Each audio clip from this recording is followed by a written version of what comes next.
যুবক রুটি বানায় আর পরে আস্তাগফিরুল্লাহ, রুটির দলা বানায় পরে আস্তাগফিরুল্লাহ, খামির বানায় আর পরে আস্তাগফিরুল্লাহ, রুটি নিয়ে উনুনের ভিতরে চুলার ভিতরে সেকা দেয় আর পরে আস্তাগফিরুল্লাহ, দোকানদারের কাছে কেউ আসলেই সে রুটি দেয় আর পরে আস্তাগফিরুল্লাহ, ক্রেতার কাছ থেকে টাকা নিয়ে ক্যাশ বক্সে রাখে আর কি পড়ে, আবার রুটি বানানো শুরু করে আর কি পড়ে, খালি এইটাই পড়তেছে। ইমাম আহমদ ইবনে হাম্বল তো আবার কিরে, এটা আবার কেমন যুবক, খালি আস্তাগফিরুল্লাহ।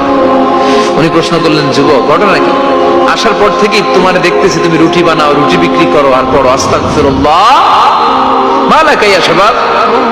যুবক বলে, আস্তাগফিরুল্লাহ আমার সবচেয়ে বেশি পছন্দের আমল, আমি সব সময় আঠার মতো ইস্তেগফারের সাথে লেগে থাকি আর সব সময় পড়তে থাকি আস্তাগফিরুল্লাহ, আর এর বদৌলতে আল্লাহ আমারে মুস্তাজাবুদ দাওয়া বানিয়ে দিয়েছে। আহমদ ইবনে হাম্বল তওবা, আনতা মুস্তাজাবুদ দাওয়া, তুমি মুস্তাজাবুদ দাওয়া রুটিওয়ালা।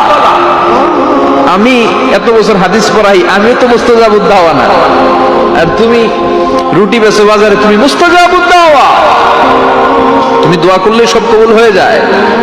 যুবক বলে, না আনা মুস্তাজাবুদ দাওয়া, আমি আমার জীবনে যত দোয়া করেছি কবুল করে নিয়েছে কে?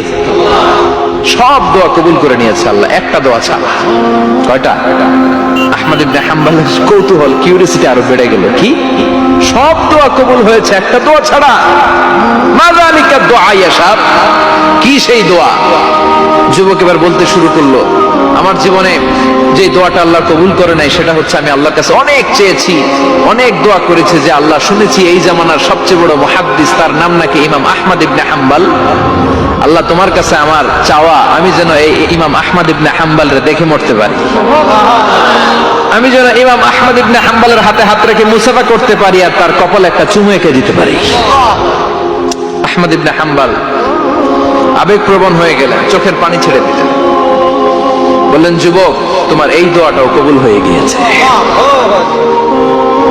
আহমদ ইবনে হাম্বলের দেখা সাক্ষাৎ পাওয়ার জন্য আহমদ ইবনে হাম্বলের বাড়িতে তোমার যাওয়ার দরকার নাই, আহমদ ইবনে হাম্বল তোমার দরবারে ছুটে এসেছে।